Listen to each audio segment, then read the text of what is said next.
Պարոն Ավինյան, իմ հարցը վերաբերվում է Բաղրամյան 25 հասցեում գործող արդեն տևական ժամանակ գիշերային ակումբներից մեկին, խոսքը Շարլոտի մասին է, որը վերաբերյալ տարբեր լրատվամիջոցներ, թե մեր լրատվամիջոցը, թե տարբեր լրատվամիջոցներ, այսպես ահազանգեր են հնչեցնում բնակիչների դժգոհությունների հիման վրա։ Նախ այս ակումբը գործում է հենց բնակելի շենքերի հարևանությամբ, ինչը ինքնին խախտում է ավագանու որոշման, քանի որ հստակ սահմանված տարածք կա, որ այդ նման տիպի վայրերը պետք է հատուկ տարածության վրա գործեն։ Բացի այս, տարբեր հետազոտություններ լրատվամիջոցների ցույց են տվել, որ այս վայրը լիցենզիա չունի։ Մենք դիմել ենք քաղաքապետարան, որտեղից հայտնել են, որ քաղաքապետարանը սահմանափակվել է ընդհանրապես արձանագրություններով, հետո տարբեր կառույցներ, քննչական կոմիտե, հակակոռուպցիոն, որևէ արձագանք չկա, թե ինչ աշխատանք է տարվում, ընդ որում ես անձամբ ինքս եմ գնացել եւ արձանագրությունը, որպեսզի քննիչի հետ կազմեն, ու մինչ օրս որևէ արձագանք չկա, ու տարբեր լրատվամիջոցների հաղորդմամբ այս ակումբը գործում է իշխանության ներկայացուցիչների հովանավորությամբ։ Հիմա նախ ուզում եմ իմանալ սրա վերաբերյալ ինչու է հստակ արձագանք չի տրվում, ընդհանուր ավելի խիստ միջոցներ չեն կիրառվում բացի արձանագրությունից, ընդհանուր միջև կասեցումը, միջև այդ հետազոտությունը կատարվի, ու արդյոք այս տեղեկությունը, որ իշխանության ներկայացուցիչների հետ է փոխկապակցված, նրանց հովանավորությամբ ներքո է գործում, սրա վերաբերյալ ինչ կասեք։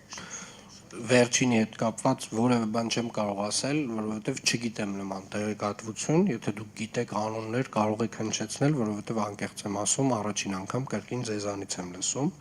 Ինչու չի կասեցվում գործունեությունը, որովհետև այսօրվա օրենսդրությունը Երևանի քաղաքապետին նման լիազորություն չի տալիս։ Երևանի թիմ նոր օրենքի նախագծով նման հնարավորություններ ստեղծվում են գործադիր մարմնի համար եւ պարբերաբար խախտումներ իրականացնող մասնավոր գործընկերների գործունեությունը հնարավոր է լինելու կասեցնել, նույնիսկ ասեմ ավելին, որոշակի տեխնիկայի առգրավմամբ։ Այսինքն բոլոր այն դեպքերում, երբ որ այդ հնարավորությունը օրենսդրությունը տալիս է, մենք մաքսիմալ խիստ ենք, իսկ բոլոր այն դեպքերում, երբ որ չունենք օրենսդրական այդ լիազորությունները, աշխատում ենք այդ լիազորությունները ստեղծելու վրա եւ Երևանի թիմ նոր օրենքով այդ լիազորությունը մենք ունենալու ենք։ Տեղեկությունների վերաբերյալ, որ կապված է որևէ ներկայացուցիչ հետ սրա վերաբերյալ ինչ կարող եք ասել։ Դե ասում եմ, խնդրում եմ գոնե անուն տվեք, չգիտեմ ում մասին եք խոսում։ Եվ հավաքանու այս որոշման վերաբերյալ, ինչու հստակ տարածություն չի սահմանվել, որ այս ակումբը բնակելի շենքերի հենց հարևանությամբ է գործում, ու բնակիչներն էլ տարբեր, այսպես ահազանգ են հնչեցնում, որ իրենց թեկուզ գիշերային ժամերի խանգարում է իրենց հանգիստը։ Սահմանվել է հավաքանու որոշմամբ այդ հեռավորությունը սահմանված է, բայց օրենսդրությունը մեզ թույլ չի տալիս կասեցնել, դրա համար մենք փոխում ենք օրենսդրությունը։ Սա է։ Փոխություն է կատարվում։ Այո։ Լուսնե Գրիգորյան, Free News հեռուստաընկերություն, տարին արդեն ավարտվում է, պարոն Ավինյան, կխնդրեի ներկայացնել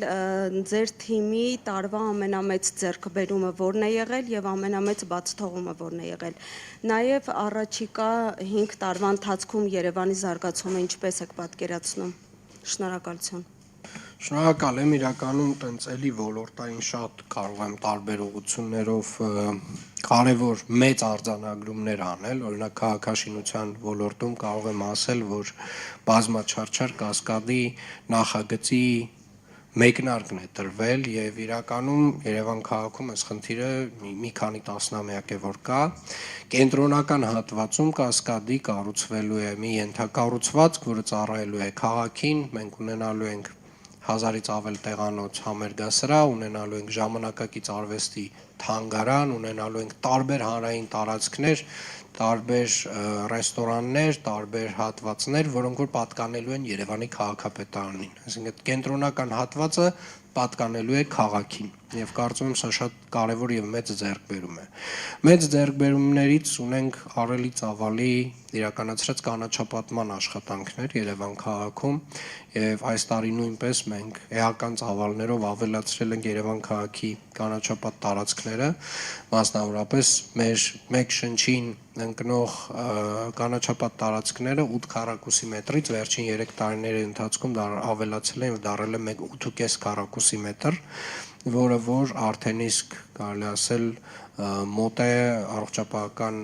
համաշխարհային կազմակերպության ստանդարտներին, մենք հաջորդ տարի հատելու ենք 9 քառակուսի մետրի սահմանը, այս պայդրությամբ իրականացում են ու Բարաշենի հատվածում մոտավորապես 8.5 հեկտար նոր կանաչապատ տարածքներ, կանաչապատ շերտ կառուցելու եւ ստեղծելու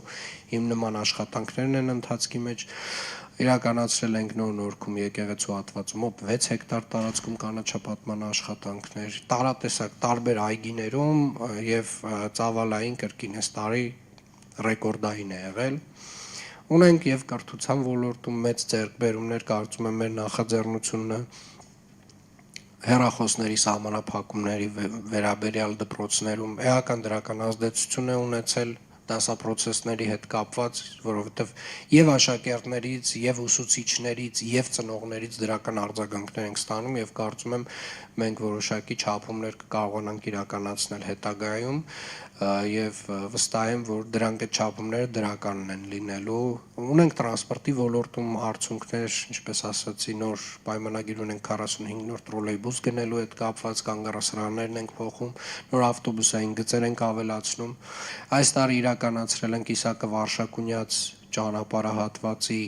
ամբողջ բոլոր հողատարածքների օտարման գործընթացը, այսինքն մենք հաջորդ տարի սկսում ենք Իսակը Վարշակունյաց ճանապարհահատվածի կառուցումը փաստացի, որ կարծում եմ այս նախապատրաստական տեսանկյունից այս տարի մեծ ծավալի աշխատանք ենք արել։ Կոմունալ տնտեսության ոլորտում նշեցի այն աշխատանքները, որ արել ենք, չնշեցին միայն, որ նաև այս տարի, ինչպես եւ նախորդ տարիներին 500-ից ավել վերելակներ ենք փոխարինել Երևան քաղաքում, որը որ մեր տարեկան հստակ են պլանն է, որը փաստացի իրականացրել ենք, մեզ մնացել է փաստացի 3 տարվա աշխատանք եւս եւ վերելակների ծրագիրը Երևան քաղաքում ամբողջապես ավարտում ենք այս տեմպը պահպանելով։ Իրականացրել ենք 130 բակի հիմնանորոգման աշխատանքներ, ամեն տարի որակապես բարձրացնում ենք խաղահրապարակների որակը, խաղասարքերի որակը, կառուցել ենք տասնյակ ֆուտբոլի դաշտեր քաղաքում, իրականացրել ենք միջին նորոգման աշխատանքներ մեծ ծավալով, իրականացրել ենք մանկապարտեզների հիմնանորոգումներ, իրականացրել ենք 15 բակի մանկապարտեզների բակի հիմնանորոգման աշխատանքներ, այսինքն այն մանկապարտեզներում, որոնք որ հիմնանորոգվել են, եւ մեծամասամբ արդեն բակերն էլ ենք հիմնանորոգել եւ այդպես շարունակ։ Ընդհանուր առմամբ այս տարվա ձեռքբերումները աշխատանքի տեսանկյունից շատ մեծ են։ Տոմսային համակարգն ենք ներդրել, լավ վատ, այնց բողոքներով եւ ամեն ինչով, բայց դա շատ կարեւոր համակարգ է, շատ կարեւոր ենթակառուցվածք է, որ այս տարի փաստացի ներդրվել եւ աշխատում է։ Եվ արդեն փաստացի մենք միասնական տոմսային համակարգ ունենք տրոլեյբուսում, ավտոբուսում եւ մետրոյում։ Եվ սա շատ լավ հիմք է տալիս շատ այլ բաների համար, բայց ամենամեծ ձեռքբերումները ես ուզում եմ արձանագրել, որ թվայնացման ոլորտում են եւ շատ դեպքերում դեռևս դրանք շատ տեսանելի չեն, բայց քաղաքի կառավարման տեսանկյունից եւ արդյունավետության բարձրացման, կառավարման արդյունավետության բարձրացման տեսանկյունից դրանք ամենամեծ ձեռքբերումներն են։ GIS քարտեզները, որոնք որ տարբեր ոլորտներում արդեն օգտագործվում են, այսօր օրինակ առավոտյան մեր Երևան նախագծի տնօրենը ներկայացնում էր GIS քարտեզի մեր գլխավոր հատակագծի արդեն պատկերը եւ դա դարձնելու ենք հասանելի նաեւ բոլորի համար, երևանցիների, ենթակառուցվածքների քարտեզը, ջրի, լույսի, գազի, այսինքն բոլոր այդ խողովակաշարերը, որոնք որ ունենք on-line հասանելի ենք դարձնելու մինչև հունվարի 20-ը մարդկանց համար, մեր գրունտային հողերի եւ այդպես շարունակ, այսինքն ոլորտային առումով այտենց GIS-ում շատ մեծ ձեռքբերումներ ունենք, ես մի օրինակ էլ կբերեմ, որ շատ հետաքրքիր օրինակ է, որպեսզի հասկանամ, ես 2022 թվականին հիշում եմ քաղաքապետարանը,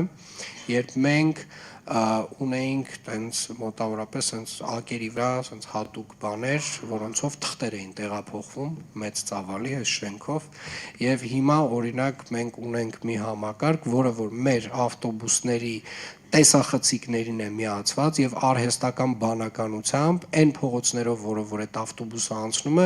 արձանագրում է փոսերի քանակը եւ չափը կոնկրետ կետային եւ արտացոլում է քարտեզի վրա։ Այսինքն ուզում եմ ասել, թվայնացման ոլորտում մենք շատ մեծ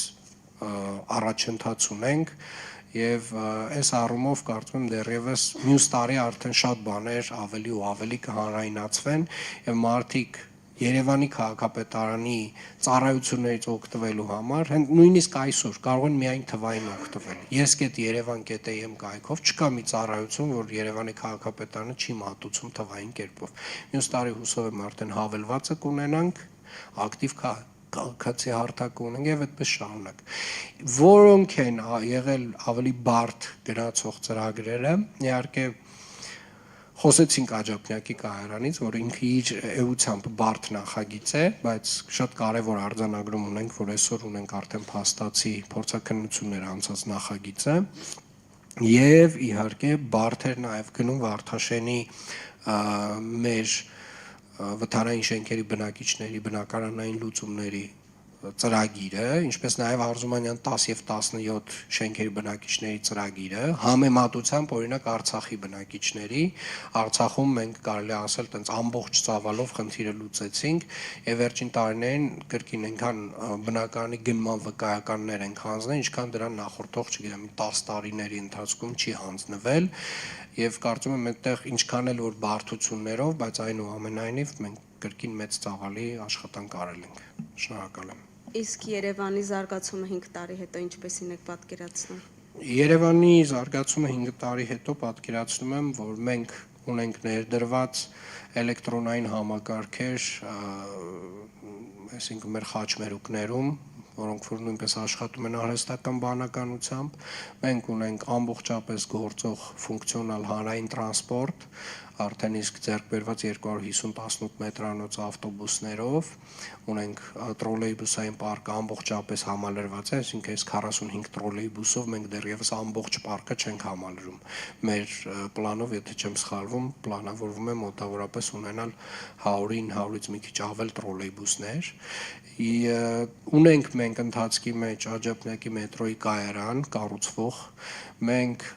իրականում կանաչ տարածքները, հանրային տարածքները, հետիոտնային քայլելու համար հատվածները ընդլայնված են, հետիոտնի համար Երևան քաղաքը ավելի հասանելի է, շարունակվում է ծրագիրը ավելի հասանելի դարձնելու քաղաքը անվասայլակով եւ մանկասայլակով անձանց համար միայն այս տարի մոտավորապես 500 թեքահարթակներ ենք դրել քաղաքում եւ 5 տարի հետո կարծում եմ կարելի ասել մեր վարչական շրջաններում մեծ ծավալով այդ ծրագիրը արդեն իսկ իրականացրած կլինենք։ Երևանը ուղղակի էականորեն ավելի հարմար քաղաք է լինելու 5 տարի հետո համեմատած այսօրվա։